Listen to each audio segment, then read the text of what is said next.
आज फुर्सत के जो लम्हात मयस्सर आए, याद माजी के झरोके से उठाई चिलमन। अनगिनत रूप लिए दौड़ते आए मंजर, संग बीते हुए लम्हात को लाए मंजर। सादगी ओढ़े वो मासूम से चेहरे देखे, जिनमें बेलौस मोहब्बत की कशिश थी बाकी। जिनके माथे पे चमकता था वफा का झूमर, जिनके अतवार में पुरखों की रविश थी बाकी। फिर अचानक ही निगाहों ने वो मंजर देखा, जिसकी हसरत लिए एक उम्र गुजारी हमने। बिछड़ी सखियों से मुलाकात की ख्वाहिश में गजल रोज़ो शब रब से है की आह वजारी हमने।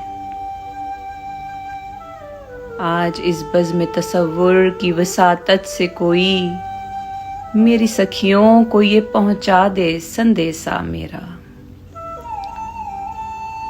प्यारी हम जोलियों इस दिल का सहारा हो तुम, मेरी राहों से सदा तुमने निकाले कांटे।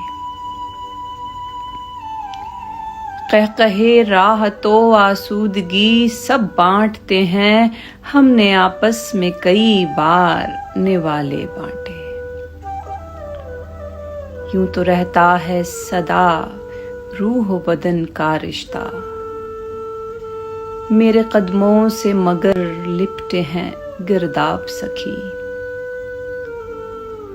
मैं अगर वक्त को पलटा न सकूं, आ न सकूं, तुम समझ लेना इसे आखिरी जवाब सखी। ऐन मुमकिन है न फिर बात कभी हो पाए, अब के शायद ही मुलाकात कभी हो पाए।